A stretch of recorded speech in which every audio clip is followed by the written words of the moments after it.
Hello and welcome to the show. Thank you so much for joining me. So recently, Sy Hersh came out with another bombshell report, this time about Zelensky and friends embezzling upwards of $400 million in American taxpayer money. Now, we're going to go through some of Sy Hersh's report, and we're going to go through some comments that were made recently that give us a little inside perspective on where we're at, possibly with ending our involvement in this war. So let's first go through Sy Hersh's report. In it, it was very telling. He had several sources, many of them inside of the intelligence community. But in his report, he says that the Ukraine government, headed by Volodymyr Zelensky, has been using American taxpayer funds. The Ukrainian president and many in his entourage have been skimming untold millions from the Americans, from American dollars earmarked for diesel fuel payments. So they're skimming off the top from what is earmarked for gasoline, diesel gasoline. One estimate from analysts inside the CIA put the embezzled funds at $400 million last year. Now, what they were doing was they were saying that the price of gasoline per barrel was a certain amount, and they would then go and buy it for a lot less, and then they would keep the rest. That's how they were doing it. So they were just padding the invoices. Now, where it gets really crazy is that it turns out they were buying gasoline, according to Sy Hersh's reporting, from Russia. They were actually buying gasoline for less, diesel gas for less from Russia, and then charging the United States. They're not sure how much it was. Sy Hersh says he doesn't know what the cost was, but he says, for example, in Pakistan, they were charging $400 per gallon of gasoline, or maybe it was per barrel of gasoline. No, it was per gallon, $400 per gallon to transport gasoline into Pakistan. And so he was using that as a, what's the possible price of what it would cost in Ukraine? Because you got to think you got to maybe helicopter it in, or, there's a lot of things you got to do to get this gasoline in there. So we're not sure of how much the price per gallon is. We're not sure what they were charging, what they were paying Russia, what then they ended up keeping. But this is apparently well known inside of the CIA.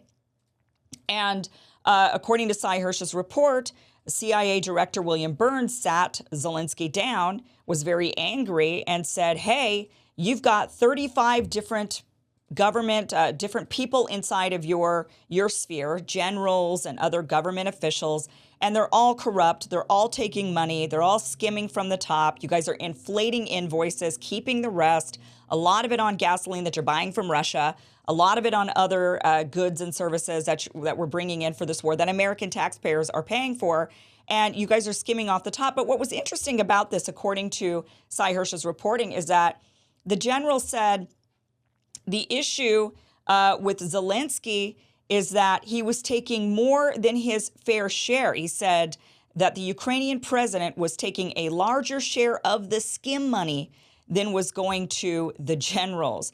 And that's what William Burns was upset about. They knew about the corruption. They knew about this embezzlement that was going on. But Zelensky was taking a larger share than the others, and that wasn't good, and that's what he was mad about. Now, you remember back in January, February, reports came out that Zelensky had fired about 10 different people in his sphere, 10 officials, for corruption. And this happened, according to Sy Hersh's report, about 10 days after William Burns from the CIA sat Zelensky down and said, hey, you guys have got some corruption and skimming going on, and you're part of it too. And so Zelensky went 10 days later and fired 10 of these officials, the ones that were the flashiest. So even though there was 35, even though Zelensky's involved in the embezzlement as well, he went and just got rid of the ones that were the ones really showcasing the most. They were flaunting their wealth. They were driving around in their Mercedes-Benz.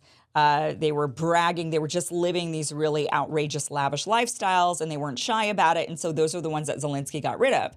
But according to Sy Hersh, Zelensky was in on this, and so were the 35 different people inside of this administration. And they didn't tell him, hey, you've got to stop this.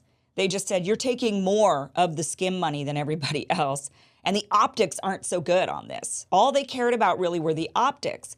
So what does all of this mean? Now, you would think that this type of report showcasing massive waste and fraud people would be then calling for an end to the war. Here we are just reliving Afghanistan again. This is just wasteful, and to what end? In the end, you've got a government that would collapse instantaneously the minute the Americans pull out. We know this would happen in Ukraine as well. And now when we find out Zelensky is corrupt, we find out that Biden administration is blowing up the Nord Stream pipeline, you would think that people would say it's time to get to the end of this war. But instead, powerful people are saying they want more war, endless war. Last week, the U.S. Chamber of Commerce held an event called the U.S.-Ukraine Partnership Forum. There were various speakers who spoke there from different investment banks and organizations such as BlackRock and Citigroup. And they couldn't be more gung-ho about the war and the amount of money being poured into it. Watch this. The stakes haven't been this high in a long time. We cannot let Russia prevail. And that means we have to be in this today, tomorrow, a year, 2 years, 3 years. Because the repercussions to the world, to democracies everywhere, to freedom are unimaginable if we allow the Kremlin's efforts to destroy Ukraine to succeed. But as I said earlier, and as President Biden has said, we're in this for the long run. Yes, we work today, but we are committed to the future. As the President said when he was with President Zelensky, we're going to be with you for as long as it takes. For as long as it takes. And that includes reconstruction, which will be years and a decade in the making, and that's, of course, what we're here to talk about today. And we know the price tag is high, and the country is being pummeled every day. The World Bank says reconstruction and recovery, the price tag has grown to over $400 billion, and that will continue to grow. So I think it's been said. The challenge is massive. Secretary Graves just mentioned the World Bank's latest report, $411 billion. That's for the reconstruction. That's up $69 billion from the fall report. So this is only, 6 months after the fact. And that does not include the challenge or the money required to elevate the economic aspiration of the country, to build back better. You're right. DFC, the Development Finance Corporation, is open for business in Ukraine. We were there long before this unjustified and brutal war.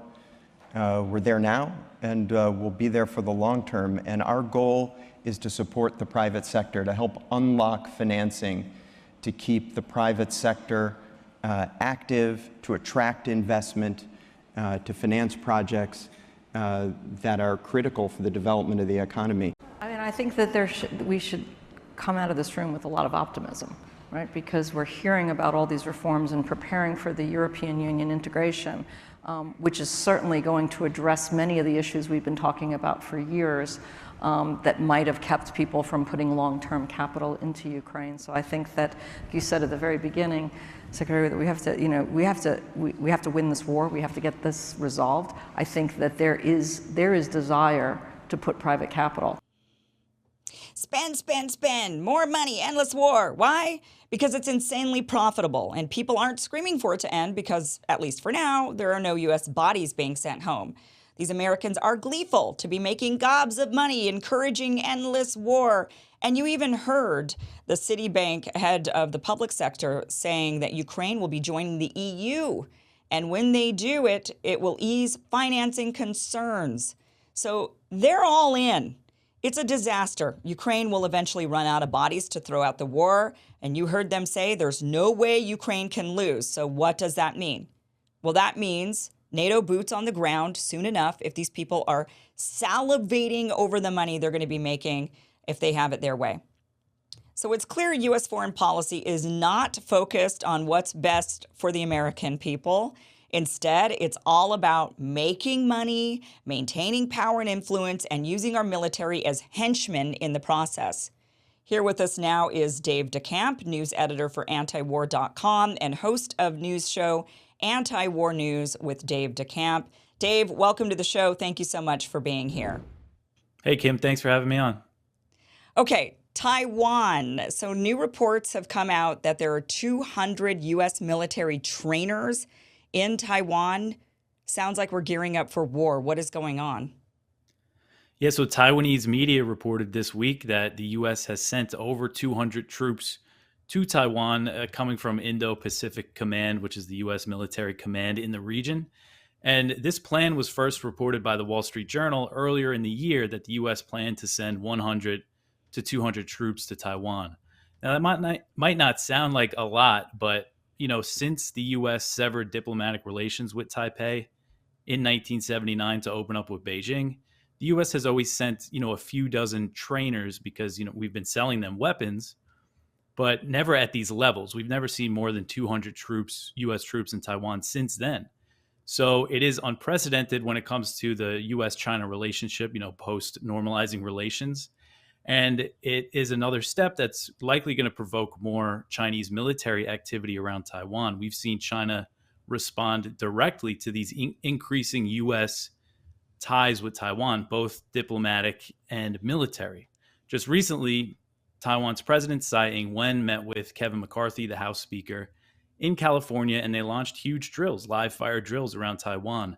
Not as extensive as when Nancy Pelosi went over there last August, but still very significant. And China's actions and their rhetoric, is making it crystal clear that the more the U.S. increases support for Taiwan, the more likely conflict in the Taiwan Strait will be.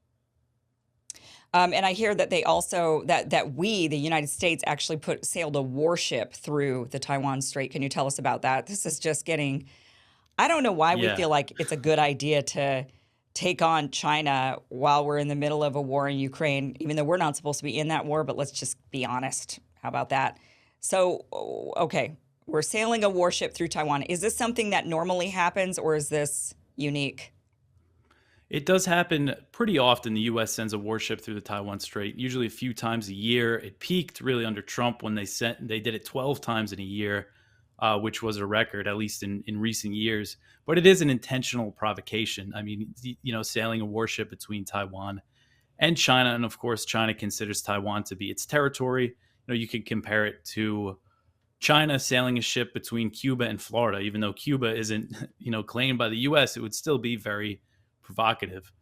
So, of course, the U.S. decided to do that after China wrapped up these big drills around Taiwan. And the same ship that went through the Taiwan Strait just came from the South China Sea, where it sailed within 12 nautical miles of a Chinese-controlled reef. And the U.S. has been doing that since the Obama administration to challenge China's claims to the South China Sea. And another thing that's going on right currently, for about 2 weeks, the U.S. and the Philippines have been holding these huge, what they're calling their largest ever joint military exercises that include live fire drills in the South China Sea. So we're just really escalating tensions with China. And when it comes to the Philippines and the South China Sea, they have overlapping claims, and Chinese and Philippine vessels often encounter each other and they have standoffs. And whenever that happens, the U.S. always reminds China that if a Philippine vessel comes under attack, it will invoke the U.S.-Philippine Mutual Defense Treaty, which means the U.S. is committing to go to war with China if this maritime dispute over fisheries and reefs, turns hot. I'm just trying to play this out in my mind. If, let's say China says, all right, that's it, I've had enough of this, similar to what Russia basically said about Ukraine. All right, we're done. We've had enough of this. We've warned you. We don't know how many more times we can warn you. These are the consequences now. If China does the very same thing, which it sounds like the U.S. is trying to provoke China into doing, like daring China, we dare you to go and claim Taiwan officially, even though that dispute is very different than the Ukraine-Russia dispute. This was a war that. A civil war, essentially, or a government was ousted. They ran off to the island. They then took the island. They were hoping to regroup there so that they could go back to the mainland and try to win the war. They realized that wasn't going to happen, so they just basically copped a squat on the island and said, it's ours now, and this is China. This is China. And then mainland's like, no, we're China. No, we're China, right? So it's this, and they basically never coming to an end to the war that happened. And one side just basically never conceding to that and never saying, okay, fine, you win. China, the government of China is the government of China. So it's this really much more complex history than what has gone on with Russia and Ukraine. So China has a bit more of a claim for sure to Taiwan than, let's say, Russia would have to Ukraine. I don't think Russia says Ukraine is ours specifically like that. But what would be, I mean, trying to play this out in our minds, if China just says, all right, that's it, we're going in, we're sending troops, we're really going to take over, what would the U.S.'s response be, and which Asian nations would even join in on this when China is the main trading partner to practically all of the Asian nations in that region? I mean, all China would have to do without even firing a shot is just say, cutting you off from trade. I mean, we saw how that affected everybody, including us in the United States during the pandemic. Yeah, I'm just trying to play this out in my mind. Like how this whole thing do you think would go? How do you think this would go down if we were to actually truly go into that realm? What do you think would happen? Well, yeah, it's a good question. And a big part of the question is what China would do exactly, because, you know, a full-scale invasion of Taiwan would be a huge undertaking for China. And recently, you know, when they launched the drills after Pelosi went, they simulated a blockade. And I think that woke a lot of people up to the idea that, oh, maybe it won't be a full-scale invasion. They'll just try to squeeze Taiwan out. And then the question would be, would the U.S. try to break the blockade? And President Biden has said multiple times now that if Taiwan is attacked by China, he would send American men and women to go fight China for the island. And when it comes to the regional countries, now the U.S. is taking a lot of steps to, you know, kind of build these alliances against China in the region. Japan, of course, is a major player. Japan recently announced that they're going to be doubling their military budget. And you make a good point about the trade. Could these countries afford, like Japan or the Philippines, actually afford to go to war with China? Right now, I would say no, but the U.S. is taking steps towards a slow economic decoupling. Of course, it's going to take years and years, but they're heading in that direction. I just wrote a story. Politico just reported that President Biden is expected soon to sign an executive order to limit U.S. investment in China. It would require companies to notify the government if they're investing in Chinese tech, and it says it would prohibit some of these investments.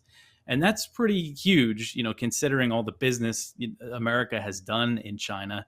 And now that's changing. The U.S. also enacted these really hard restrictions, export restrictions against China to so they couldn't produce these advanced microchips. Of course, China is adapting and will likely overcome them in their way, but they've also pressured Japan. Japan has agreed to get in on the export controls. So some of the countries are already taking steps to kind of I don't even really want to say decouple, because it will take a really long time, but just to you know, reduce their trade relationship with China. And when you think about the sanctions on Russia, if you think that we felt those in the U.S., I mean, if something happened, broke out now or in the next couple of years between the U.S. and China, I mean, we would really, really feel it. And that's why this needs to be avoided, I think, at all cost. And the thing is that it's not all, you know, we don't have to sacrifice anything to ease tensions here. All the U.S. really needs to do is back down on its support for Taiwan, and that would really do a lot to reduce tensions. Yeah, well, we've, I think, set a precedent on what we will and won't do. You think we'd learn from our lessons, but I don't think that's going to happen. There was this report that came out, I think this was a Pentagon. I just know that this was Josh Rogan. He was on Glenn Beck's show, and he was saying that the Pentagon leaked documents revealed that China's hypersonic glide missiles defeat our aircraft carriers and missile defense systems. And so this is saying that, you know, we spent all of these years building these aircraft carriers and missile defense systems, and China spent 1/100,000th of the money and the time, and they ended up making those things obsolete because this missile that they have flies faster than sound, and it can maneuver to hit our aircraft carriers as far as Guam. That is insane. I think this should be a wake-up call also, because Russia has hypersonic missiles that we don't have. They have more nuclear weapons than we do. There is this sort of idea that American military is the greatest in the world. We spend a fortune on our military. And so then one would think, because we outspend every other nation on earth basically combined in our military, that we should have the best military in the world. But I think a lot of that is we're maintaining, how many bases do we have around the world? Like 800 different places where we're located. Yeah, I mean, about 830. An obscene number of bases, and that's where all that money is going. It's not going to innovation as much. It's not going to technology. It's instead going to expansion, sort of like this imperialistic way of behaving, when these other countries like Russia and China are spending their resources on development and tech. And now apparently they've developed weapons that, we can remain in our naive minds and saying, no, American, if China even tries anything, then we're going to whisk right on in there and we're just going to stop them right away. I think it's time for a bit of a wake-up call, maybe, on where all that American money was going. It sounds like a lot of waste was going on, perhaps. Yeah, and also when it comes to China, I mean, the U.S. has been spending to maintain, this global empire, and China's military modernization that it's really kicked into high gear has been focused on fighting a war over Taiwan. That's what they're focusing on. This anti-area access denial strategy that basically means they want to make all these missiles so U.S. aircraft carriers and ships can't really even operate in the region. That's their whole plan. And also when it comes to the hypersonic missiles, sometimes, it makes me think of the missile gap during the Cold War, this idea that the Soviet Union was way ahead of the U.S. on nuclear weapons. It does seem like China and Russia are ahead of the U.S. in hypersonics, but how much they're ahead, it's not really clear. And some of these leaks definitely serve the purpose of, we got to ramp up, because they're not going to reduce spending somewhere else. They're just going to keep ramping it up, it seems right. like. Good and point. It is incredibly inefficient, too, just the nature of the Pentagon and how they get contracts and everything. And it's becoming even more inefficient because the Ukraine war, they got these new authorities basically to bypass more red tape, and they don't have to, compete for contracts. Basically, these companies, Raytheon and Lockheed Martin, that make a lot of the weapons they're sending to Ukraine, can basically bill the U.S. for however much they want. I think it's a great point that you bring up. I mean, these leaks could be used, I would say, one of two ways. You could use them to say, well, see, we're behind Russia and China, so we need to spend more. We need to develop more weapons and catch up, because I don't think we're that far behind. We are behind, but I don't know. Like you mentioned, maybe it's just a few years. Maybe it's not. It's not a ton of. There's not a huge gap. But it also could be used in the reverse, where I look at it and say, what are you guys wasting all this money on? I mean, you spend more money than these two countries combined, and yet you're still behind. So clearly you don't know what you're doing, and we need to cut this budget because they're doing it for a lot less. So let's cut the budget, and why don't you guys focus on some technology and actual products that would be for our defense, rather than spreading yourself all around the world. So I think it could go one of two ways, but I do think it's a great point to bring up that perhaps these leaks come out because they're trying to say, oh, see, we're behind, we need more money. I want to talk about Ukraine now, because now we find out we have 200 U.S. military trainers going to Taiwan. Looks like we are gearing up for a World War III, as much as we would love to see de-escalation on this. But now we find out from the Pentagon papers that leaked that, or the documents that leaked, that there are U.S. troops in Ukraine. And now Matt Gaetz has proposed a resolution that would force Biden to disclose that number. Can you tell us about that? Yeah, so one of these papers that was leaked, allegedly leaked by this airman, Jack Teixeira, did have this information about U.S. DOD, Pentagon personnel inside Ukraine, and it said that there's 14 U.S. special operations soldiers as part of a NATO special operations presence in the country of about 97. And there's also officials, Pentagon personnel with the defense attaché, which is usually a military officer stationed at a foreign embassy, and also the Office of Defense Cooperation, and also some Marines. And the Marines are probably the embassy security. It's a total of 29 personnel, including the 14 special operators, because a lot of people saw this Gaetz bill, which would require Biden to disclose the number of U.S. troops and share all documents related to U.S. military assistance for Ukraine. So a lot of the critics see this and say, oh, it's all embassy security. But we don't know that because, again, there's the Marines there. And also, back in October 2022, The Intercept reported that there were U.S. Special Operations Forces inside Ukraine as part of a covert operation that includes CIA personnel. So that does not sound like embassy security. And, barely anybody noticed that report. It didn't get much attention. There's also been reports, the document showed that there was 50 British soldiers, and there's been a few reports that say there's British special operations inside Ukraine, and they've been very hawkish and reckless in this whole war, the British. So who knows what they're up to? I would guess probably training, but they could be involved in some more covert operations, actions, especially we see all these explosions happening in Russia and Belarus. So who knows what's going on? So I think that the push for transparency from Gates is good. It's probably not going to get enough support in Congress, but it's still good to see at least. It's interesting how Russia is responding to this, because it doesn't seem like they're responding at all. And the reports are out there. It's essentially confirmed that there are NATO boots on the ground in Ukraine. Russia has they've said, we're at war with NATO. We know we're at war with NATO, but they don't seem to behave fully in that way. They acknowledge it, but that's it. So I think it's interesting how they're responding, or the lack of response, I should say, from Russia on that one. More measured. It's very similar to like Iran. We keep meddling with them. We keep doing things, trying to provoke them. And they call us out. They say, we know you're doing this, but then they don't retaliate to the level that people think, oh no, we're going to go into a full-on war. Iran's totally going to attack. It's going to be, we're going into a full hot war. And Iran instead behaves very, in a very measured way. And I see Russia kind of doing something similar to that. I don't know if you get the same feeling or what your take is on that. Yeah, I mean, I think Russia, already knew the situation. If I knew that there was U.S. Special Operations Forces in Ukraine, I'm sure Russia knew as well. Right. And yeah, I mean, they have all the pretext they need to escalate this thing to the point of a full-blown, Russia-NATO conflict. Just the nature of the U.S. support, providing targeting intelligence.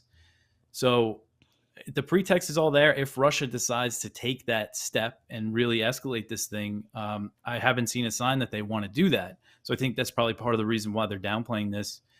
And it's a good point with Iran, because Israel is often attacks Iran and covert attacks. They assassinate scientists. They blow up nuclear facilities.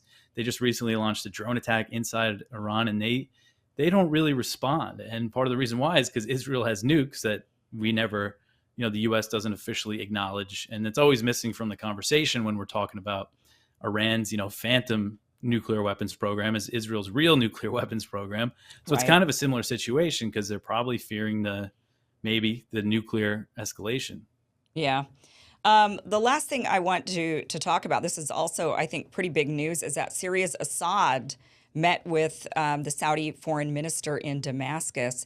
So we're seeing a ramping down of this sort of long Cold War between Saudi Arabia and many of the others in the Middle East. And this is something that, of course, to no credit of the United States, as the U.S. goes around saying, we're doing all of our foreign adventurism in the name of democracy and freedom and helping people, and this is going to make the world safer, people freer. We are just seeing the world being more in wreckage, in war.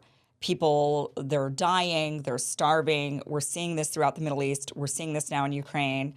Our foreign policy is a complete disaster. Now, Saudi Arabia, it seems like with the help of China and the peace agreement that they made with Iran, that Cold War that's been going on for a long time has now had a ripple effect where it's now creating peace with Saudi Arabia and Yemen, and now potentially peace between Saudi Arabia and Syria. Tell us about this. Yeah, so these are all very significant developments, and good if you care about peace in the region, but that's not what the U.S. Agenda is there. Assad hosted Saudi Arabia's foreign minister, and it looks like the Saudis are going to normalize. And I saw a report a few months ago from the Wall Street Journal that said, the Saudis, part of their idea here is to make a deal with Assad on normalization. And part of that deal would involve the Saudis and Jordan and other U.S. allies lobbying the West to lift sanctions on Syria. The U.S. is not happy that this is happening. They have, repeatedly said that they are against regional countries, Syria's neighbors, normalizing with the Assad government. They want to keep the country, under these sanctions and isolated. And the sanctions are specifically designed to prevent the country from rebuilding after wars. Blinken himself has said that. That's the U.S. policy, is to oppose the reconstruction of Syria until there's a political solution, which means regime change. That's still their ultimate goal, but that's not going to happen. In Saudi Arabia and even Turkey now, Turkey's in talks, Russia-mediated talks with Assad. And that's huge because Turkey still has troops in Syria. They occupy northern areas. And if they make a deal and the Saudis make a deal, at some point it might force the U.S. just to have to give up on this war and occupation and of eastern Syria that they claim is about ISIS, but that's just not true. If the U.S. got out of there, they know that Syria and all of its allies would fight ISIS. Even the Kurds that the U.S. backs there, the SDF, when Trump said he was going to pull out of Syria twice, and he never did, when he said he was going to, the SDF said, we could just make a deal with Assad. That's always an option for us, is what one of their officials said. So the narrative that we would be abandoning the Kurds isn't true either. And there's also talks of a deal between the Kurds and Assad that if the U.S. wasn't there, the Arab troops could be deployed to the border with Turkey. Turkey would be happy that the Kurds wouldn't be on the border. They would pull out of Syria. Everybody would make peace. They would work on the remnants of ISIS, and that would be that. But the U.S., the one thing impeding that is the U.S. occupation. So it needs to end, and hopefully all this normalization is going to force that. And then overall, you talk about China brokering this Saudi-Iran deal, which is great. I think when it comes to the Saudi-Yemen deal, it looks like the Saudis and the Houthis are coming to a peace deal. They just had talks. I think some people are overstating China's role in those talks. I think the reality is far more damaging to the U.S. is that the Saudis, Bonesaw himself, MBS, decided to make peace before Biden did. I mean, if you look at the Saudis just deployed a delegation to Sana'a, the Houthi-controlled capital of Yemen, held 3 days of talks. Biden sends Brett McGurk, who's his top Middle East official on the National Security Council, and he says, basically told them, if this war flares up again, we got your back. We're committed to the defense of Saudi Arabia from Yemen. But Yemen is the country that was under attack. So that's the message that the U.S. is sending. Oh, don't worry. If this peace deal fails, we'll still help you bomb civilians and blockade Yemen. So. Yeah, I mean, in the end, the history books are just not going to be kind to the U.S. empire, saying that none of these foreign, anything that we engaged ourselves in, it ended up being a failure, really, for so long since World War II. I don't know if we've had very many successes at all. Maybe a couple, but that's about it. The list of failures is very long, and the Middle East would be a huge one on the stain of America. It would be a massive stain on our country, is what's gone on in the Middle East and the inability to actually bring peace to the region and actually stabilize the region. Instead, just doing the exact opposite of that. So, but yeah, I think MBS, he's a young guy. He's been wanting to sort of bring Saudi Arabia a bit more forward. Definitely has done a lot of things in Saudi Arabia to make them more progressive in a lot of ways. Now women can, it's small steps, I suppose, but one of those things, he probably realizes that you can't be constantly at war if you want to progress and you want to be wealthy. It just doesn't, it doesn't work. You have to actually move on beyond that if you want to actually progress and have a healthy and wealthy society. So interesting what's happening. So, Dave, thank you for being here. Great reporting. You do really great work on your show that you do. Tell people about your show that you have, and it's on. Where do people watch it? I saw it on YouTube, but is it other places as well? Yeah, it's called Anti-War News with Dave DeCamp. It's on YouTube, Odyssey, and also Rumble. I've been having some troubles uploading to Rumble that I got to figure out, but I'll figure that out. And also, it's a podcast. Listen to it wherever you get podcasts. That's how most people digest it. But it's basically, I cover a lot of news for antiwar.com. I write 6 to 8 articles every day. They're short news articles. Not everybody wants to read their news, so I basically just do the rundown of the top news at the page. So people should check that out. Well, I'll help you figure out how to upload to Rumble. You just let me know, and I'll walk you through it. Since we're doing it all day, every day. So, Dave, thank you so much for joining the show. Yeah, thanks again for having me, Kim.